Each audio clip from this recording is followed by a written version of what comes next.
Halo, assalamualaikum teman-teman. Jumpa lagi dengan saya Ilham Baris. Selamat datang di channel Promote Series. Gimana kabar kalian? Semoga selalu sehat dan baik-baik saja ya. Kali ini kita akan meneruskan merangkum spoiler Wudong Qiankun atau Martial Universe Season 10 episode 47 ya guys.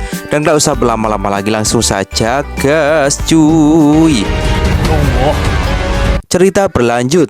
Di langit yang membara, tanah di bawah terus-menerus mengguncang seiring dengan getaran hebat yang melanda.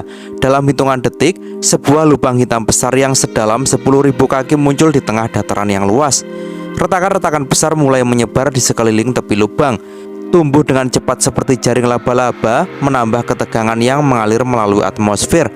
Pemandangan yang luar biasa ini membuat para penonton yang terhitung tak banyak menjadi terdiam, merasakan detak jantung mereka berdebar kencang di dada mereka. Di langit, di atas semua kehancuran yang ada, hanya ada satu sosok yang terlihat sangat lemah dan penuh luka, tak lain adalah Lindong. Namun, sosok yang biasanya penuh kekuatan ini kini tampak sangat berbeda. Tubuhnya yang kurus, daging di kedua lengannya nyaris habis, hanya menyisakan tulang belulang yang mencuat. Sebagian besar tubuhnya juga telah kehilangan dagingnya, dan apa yang tersisa hanya tulang berwarna giok yang menonjol di permukaannya. Meski demikian, organ dalam tubuh Lindong masih terlindungi oleh tulang naga primal yang dimilikinya, yang menjadi pelindung hidupnya, memastikan luka-lukanya tidak mengakibatkan kerusakan fatal. Di tengah rasa sakit yang luar biasa, Lindong hanya bisa menghela nafas berat. Setiap gerakan tubuhnya terasa seperti beban yang hampir tak tertahankan. Kilau ungu emas yang dulu menghiasi matanya kini memudar, seiring dengan hilangnya energi yang mendorong tubuhnya ke batasnya. Perjuangan yang sengit melawan Luotong, raja misterius dari Gunung Mang, telah menguras seluruh tenaganya. Namun, meskipun sangat lemah, Lindong masih bertahan dengan keteguhan yang luar biasa. Dengan menggunakan sedikit sisa kekuatan yang ada, aliran energi Yuan mulai beredar di dalam tubuhnya. Energi kehidupan perlahan-lahan membangun kembali tubuhnya yang hancur. Daging dan darah mulai kembali mengisi ruang yang sebelumnya kosong. Namun, meski proses pemulihan ini berlangsung, Lindong tahu bahwa waktu yang dibutuhkan untuk pulih sepenuhnya masih akan sangat lama. Meskipun tubuhnya sangat terluka, mata Lindong tetap terfokus pada lubang besar di bawah yang kini menjadi saksi dari kekalahan lawannya. Menurut aturan arena pertempuran langit, siapapun yang terjatuh ke tanah akan dianggap kalah. Dengan demikian, itu berarti Luotong yang kini bersembunyi di dalam lubang telah kalah. Namun meskipun kalah, kehidupan Lindong tidak berakhir di sini, dan Lindong tahu bahwa dengan kecewa dan marah, Luotong mungkin akan kembali menyerang. Tak lama setelah itu, Lindong memanggil Luotong dengan suara nyaring. "Luotong, aku tahu kamu masih hidup. Apa yang kamu lakukan bersembunyi di bawah sana? Keluar dan akui kekalahanmu." Tiba-tiba, seiring dengan suara keras yang menggema, batu-batu besar mulai terlempar keluar dari dalam lubang hitam. Sosok berdarah berlumuran muncul di langit. Sosok itu adalah Luotong. Meski tubuhnya penuh dengan luka dan salah satu tangannya patah, dia masih berhasil muncul kembali. Darah segar terus mengalir dari lengannya yang terluka. Tetapi yang lebih menarik adalah bahwa dia tampak sangat marah dan penuh kebencian menatap tajam pada Lindong. Lindong melihat dengan dingin sosok Luotong yang gemetar karena kemarahan. Matanya yang dulu dipenuhi dengan kilauan kebanggaan, kini dipenuhi dengan keinginan untuk membalas dendam. Namun, Lindong tahu bahwa meskipun Luotong sangat marah, dia tidak akan menyerang dengan ceroboh. Sebaliknya, dia berusaha menahan dirinya untuk tetap rasional. Lindong berkata dengan suaranya yang tenang namun penuh tantangan, "Luotong, kamu sudah kalah. Apakah kamu benar-benar berencana mengingkari kata-katamu di depan begitu banyak orang?" Suasana semakin tegang ketika sosok-sosok dari kelompok Xiaoyan dan Komandan Iblis Naga Langit muncul untuk mendukung Lindong. Sementara kelompok Teng Feng juga datang untuk melindungi Luotong. Kedua pihak saling menatap dan ketegangan di udara bisa dirasakan oleh setiap orang yang hadir. Pertempuran besar tampaknya tak terhindarkan. Namun, Lindong tetap tenang meski berada dalam posisi yang sangat lemah. Dia tahu bahwa meskipun Gunung Mang lebih kuat secara keseluruhan, mereka tidak bisa begitu saja meremehkan Istana Empat Titan yang baru terbentuk. Dengan cerdas dia berkata, 5 putaran arena pertempuran langit telah berakhir, dan hasilnya adalah seri 2 kemenangan dan 1 hasil imbang. Apakah itu tidak cukup bagi kalian? Kelompok Komandan Iblis Naga Langit yang sudah siap untuk melawan lebih lanjut merasa bahwa hasil ini adalah kemenangan kecil yang sangat berarti bagi mereka. Meskipun mereka tahu bahwa mereka tidak akan mampu mengalahkan Gunung Mang dalam pertempuran langsung, namun mereka merasa puas dengan hasil ini. Namun, kelompok Luotong tampaknya lebih sulit menerima kenyataan tersebut. Ekspresi mereka tampak muram dan mereka tahu bahwa mereka akan menjadi bahan tertawaan begitu berita ini tersebar. Namun, tidak ada yang bisa mereka lakukan untuk mengubahnya dan mereka hanya bisa menerima kenyataan yang memalukan ini. Namun, Lindong tidak berhenti sampai di situ. Dengan sikap yang tetap tenang, dia melanjutkan, "Wilayah perang binatang ini sekarang akan menjadi wilayah istana 4 Titan saya di masa depan. Gunung Mang, sekarang saatnya kalian mundur." Tantangan ini semakin memperburuk suasana. Teng Feng yang berada di sisi Luotong dengan marah berteriak, "Apakah kamu yakin istana 4 Titan mampu menentang Gunung Mang?" Namun, Lindong hanya tersenyum dan menjawab, "Gunung Mang memiliki suku 9 Poenik, tetapi kami memiliki suku naga." Pernyataan Lindong ini langsung mengejutkan semua orang. Kelompok Luotong terdiam sejenak. Mereka tidak dapat mempercayai kata-kata Lindong. Sebuah tawa sinis terdengar dari kelompok Gunung Mang menyebut bahwa suku naga tidak lebih dari cerita kosong. Namun, Lindong dengan tenang mengangkat segel naga yang ada di tangannya. Ini adalah segel hukuman dari suku naga, sebuah simbol otoritas yang hanya bisa dimiliki oleh panatua hukuman yang posisinya setara dengan pemimpin suku. Seketika, Luotong bergumam pada dirinya sendiri, bagaimana ini mungkin? Terlihat juga wajahnya berubah pucat. Ia sadar bahwa jika ini benar, maka posisinya dan Gunung Mang dalam masalah besar. Lindong pun tersenyum dingin dan mengejek, "Saya baru saja diangkat sebagai panatua hukuman di suku naga. Apakah kalian masih punya pertanyaan?" Dengan pernyataan tersebut, tekanan dari segel hukuman suku naga semakin terasa di udara. Kelompok Luotong kini sadar bahwa mereka tidak bisa lagi sembarangan menantang istana 4 Titan. Tanpa dukungan kuat dari suku 9 Poenik, mereka tidak mampu menandingi kekuatan yang dimiliki oleh Lindong dan suku naga. Akhirnya, dengan ekspresi yang dipenuhi kemarahan dan rasa malu, Luotong mengaku kalah. "Baiklah, kami akan menerima kekalahan kami kali ini. Kembalikan 4 pilar penindasan abadi binatang ilahi kami, dan Gunung Mang akan mundur."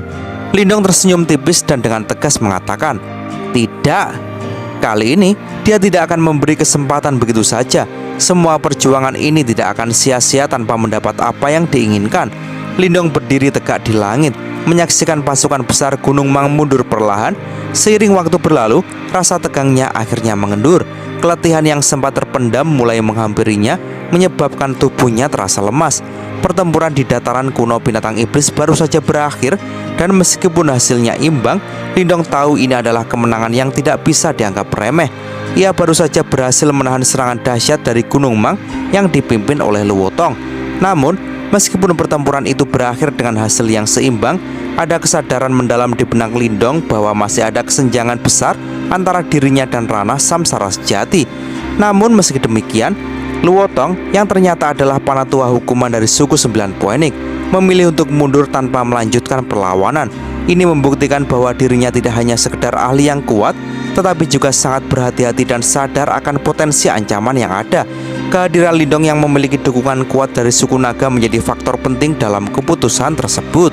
Keberadaan suku naga menjadi senjata tersembunyi yang dipakai Lindong, dan meski hanya sekejap, ia merasakan bahwa suku naga tidak akan membiarkan masalah ini berkembang lebih jauh asalkan tidak ada yang melampaui batas. Lindong pun bergumam dalam hati, "Aku akan menganggap ini sebagai bantuan dari suku naga. Nantinya, ketika kesempatan tiba, aku akan membalas budi ini 10 kali lipat." Ia selalu merasa penting untuk mengingat setiap bantuan yang diberikan padanya, dan kali ini bantuan suku naga akan selalu ia simpan dalam ingatan. Melihat pertempuran yang telah berakhir, Lindong mengalihkan pandangannya ke arah Xiaoyan dan para komandan iblis naga langit, lalu berkata, "Kita harus segera pergi." Lantas Xiaoyan bersama trio komandan iblis naga langit pun mengangguk setuju. Tidak ada lagi keraguan di antara mereka tentang kepemimpinan Lindong. Keputusan Lindong untuk bergabung dengan mereka dalam aliansi ini, yang sebelumnya sempat menimbulkan keraguan, kini tidak lagi dipertanyakan. Lindong telah membuktikan dirinya dalam pertempuran ini. Dengan mundurnya Gunung Mang, nama istana 4 Titan mulai membesar dengan cepat. Mereka kini menjadi kekuatan baru yang tak bisa diremehkan di wilayah perang binatang. Ini adalah awal dari dominasi mereka. Meski perjalanan mereka baru saja dimulai, wilayah yang sebelumnya penuh dengan kekacauan dan pertikaian faksi kini mulai merasakan perubahan besar. Lindong menyadari bahwa untuk benar-benar menguasai wilayah perang binatang, mereka harus mengintegrasikan berbagai faksi kecil dan menjadikan istana 4 Titan sebagai pusat kekuatan yang tak terbantahkan. Meskipun mereka baru saja meraih kemenangan atas Gunung Mang, tidak semua orang menerima dominasi Istana Empat Titan dengan mudah. 4 komandan iblis yang terkenal di wilayah perang binatang, termasuk Suzong dari Gunung Petir Dalam yang telah tewas, tetap menjadi penghalang besar bagi ambisi Istana Empat Titan. Masing-masing dari mereka memiliki wilayah yang luas dan pengaruh yang besar. Untuk memastikan bahwa Istana Empat Titan tidak hanya sekedar nama, Lindong tahu mereka harus mengatasi perlawanan ini dengan bijaksana. Jika tidak, dominasi mereka akan terancam. Lindong mengundang keempat komandan iblis tersebut ke markas Istana Empat Titan yang terletak di Gunung Petir Dalam. Dalam pertemuan tersebut, Lindong tidak banyak berbicara. Dia hanya memberikan 2 pilihan yang sangat jelas kepada para komandan iblis: bergabung dengan Istana Empat Titan atau menghadapi penghancuran. Pendekatan yang keras ini mungkin terdengar kejam, tetapi Lindong tahu ini adalah satu-satunya cara untuk menundukkan para komandan iblis yang keras kepala dan sombong ini. Selain ancaman yang diberikan, Lindong juga menawarkan janji keuntungan besar bagi mereka yang memilih bergabung. Komandan iblis sangat tertarik dengan barang-barang suci yang kuat, hal yang bisa mereka dapatkan dengan bergabung dengan Istana Empat Titan. Pada akhirnya, keempat komandan iblis tersebut yang menyadari kekuatan besar yang dimiliki Lindong dan dukungan dari suku naga memilih untuk bergabung. Mereka menyadari bahwa meskipun mereka bisa mempertahankan otonomi mereka untuk sementara, pada akhirnya mereka akan kalah jika terus menentang Istana Empat Titan. Setelah keempat komandan iblis itu bergabung, langkah selanjutnya bagi Istana Empat Titan adalah mengonsolidasi kekuatan mereka. Meskipun banyak faksi yang menyerah, beberapa faksi lain yang keras kepala dan menentang tidak serta-merta menghilang begitu saja. Untuk menuntaskan perlawanan ini, Shoyan memimpin pasukan pemakan harimau untuk menghabisi oposisi terakhir yang masih vokal. Setelah itu, mayoritas wilayah di wilayah perang binatang akhirnya jatuh di bawah kendali Istana Empat Titan, dengan faksi-faksi kecil lainnya bergabung satu persatu. Lindong, meskipun memimpin faksi ini dengan tangan yang kuat, tahu bahwa ia tidak bisa menjalankan semuanya sendirian. Dia menyerahkan sebagian besar tugas administratif dan pengorganisasian kepada Shoyan dan trio komandan iblis naga langit. Lindong sendiri lebih fokus pada persiapannya untuk meningkatkan kekuatannya. Dalam pertempuran dengan Luotong, ia merasakan kekurangan kekuatan. Meskipun pertempuran itu berakhir imbang, Lindong tahu bahwa dalam pertempuran yang lebih besar di masa depan, ia harus lebih kuat lagi. Untuk itu, ia memasuki masa pelatihan yang ketat. Namun, ketenangan yang ia harapkan tidak berlangsung lama. Setelah hanya 7 hari dalam pelatihan, Shoyan datang dengan wajah muram, membawa kabar bahwa seseorang dari suku Martin Iblis Surgawi telah tiba. Utusan tersebut tampaknya membawa pesan dari saudara kedua Lindong, yang bisa berarti masalah besar sedang menantinya. Lindong, yang mengenal baik karakter Martin, tahu bahwa jika yang terakhir sudah mengirimkan utusan, masalah yang dihadapi pasti tidaklah kecil. Sambil menyipitkan matanya, Lindong berpikir bahwa sepertinya ada masalah besar yang harus segera diselesaikan. Sehingga dengan penuh tekad, ia siap untuk menghadapi tantangan berikutnya. Ia tahu bahwa perjalanan untuk membangun Istana Empat Titan belum berakhir. Masih ada banyak hal yang harus ia hadapi untuk memastikan dominasi mereka bertahan lama. Singkat waktu, di sebuah aula besar yang sunyi, seorang pria paruh baya duduk cemas. Ketika Lindong tiba, pria itu langsung berdiri dengan cepat, menangkupkan tangannya dan menyapa. "Adik Lindong, aku Wuzong. Maafkan aku jika mengganggu." Lindong hanya mengangguk dan dengan sopan menjawab, "Kakak Wuzong terlalu sopan." Namun, meskipun sikap Lindong tenang, matanya yang tajam menunjukkan ketegasan. Tanpa berlama-lama, dia langsung bertanya, "Apakah Martin kecil dalam masalah?"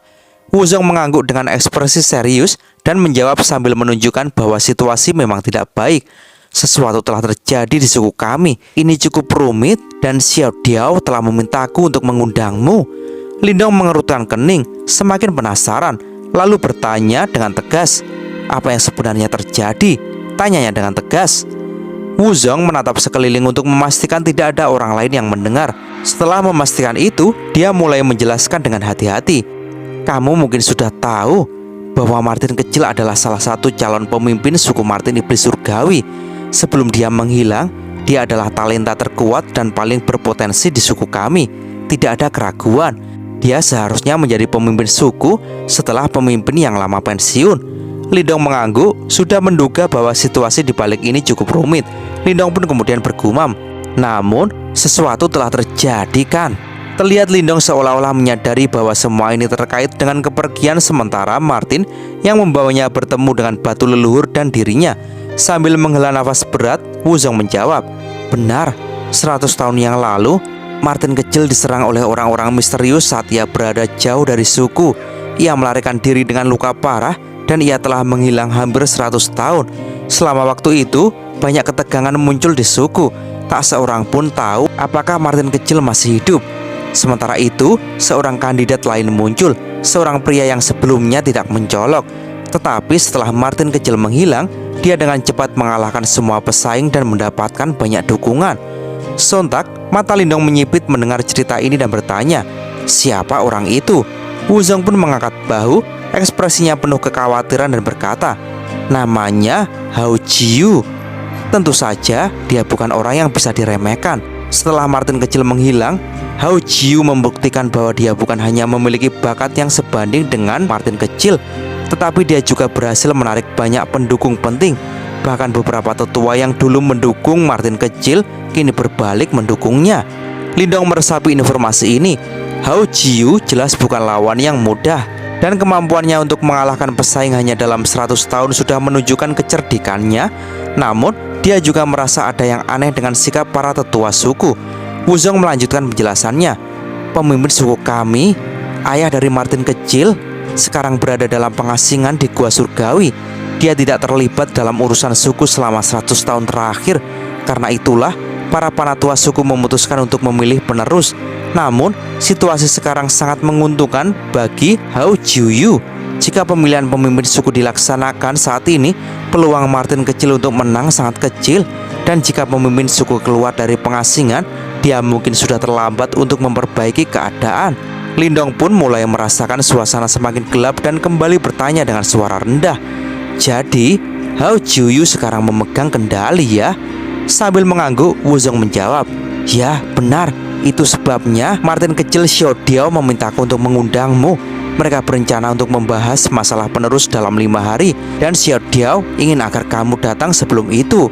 Lindong tidak tahu persis apa yang dimaksud Martin kecil dengan meminta bantuannya. Namun dia tahu satu hal, membantu Martin adalah hal yang tidak bisa ditunda. Oleh karena itu, Lindong tanpa berbasa-basi bertanya lagi secara tergesa-gesa, "Kapan kita berangkat?" Wuzong dengan tegas memberi jawaban, "Langsung. Situasi di suku sangat mendesak, jadi kita harus segera pergi." Tanpa banyak bicara, Lindong mengangguk, lalu berbalik kepada Xiaoyan yang tampak cemas di belakang sambil berkata, "Kamu tetap di sini. Istana 4 Titan baru saja stabil. Kamu perlu memastikan semuanya berjalan dengan baik di sana. Saya akan menangani masalah ini." Xiaoyan hanya bisa mengangguk pasrah, meskipun jelas dia lebih ingin pergi bersama Lindong. Tapi setelah memikirkan segalanya, dia sadar bahwa dia belum cukup kuat untuk membantu di medan yang lebih besar. Lindong pun tersenyum tipis dan mencoba menenangkan, "Tenang saja, aku akan menghadapinya." Bersama Wuzong, Lindong bergegas menuju wilayah iblis surgawi.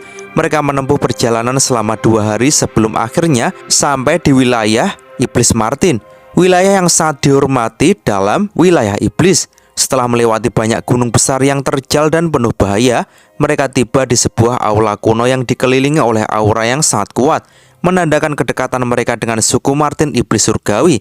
Namun, perjalanan mereka tidak tanpa hambatan. Sebelum dapat memasuki kawasan inti suku, mereka harus melewati beberapa pemeriksaan yang ketat, yang tentu saja membuat Wuzong marah. Lindong hanya tersenyum dan berusaha menenangkan Wuzong. "Tenang saja, mereka memang tampaknya sangat berhati-hati sekarang." Akhirnya, mereka tiba di puncak gunung yang tinggi dan bertemu dengan beberapa sosok yang mendekat.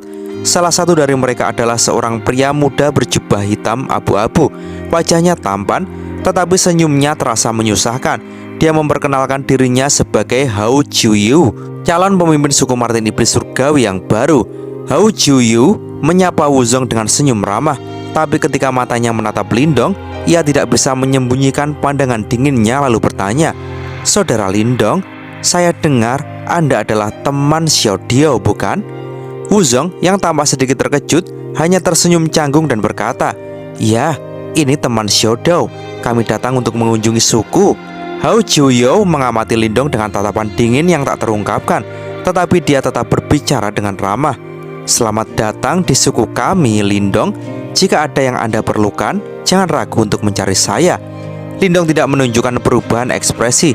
Senyumnya tetap terjaga, tetapi di dalam hatinya, kewaspadaan terhadap Hao Jiuyu semakin meningkat.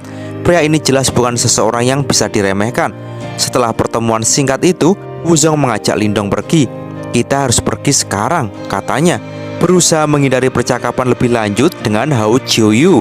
Namun Hao Jiuyu hanya tersenyum tipis dan tatapannya tetap mengikuti mereka. Setelah itu, di balik senyumnya yang hangat, kata-kata dingin mulai terucap dalam hati Hao Jiuyu. Bahkan, Xiao Diao jatuh karena aku. Apa yang bisa dilakukan bocah manusia ini yang baru berada di tahap kematian mendalam? Dan cerita pun bersambung. Oke teman-teman, terima kasih sudah nyimak alur cerita kali ini sampai habis. Semoga teman-teman terhibur. Jangan lupa terus dukung channel ini agar terus berkembang. Dan sampai jumpa di episode selanjutnya. Assalamualaikum warahmatullahi wabarakatuh.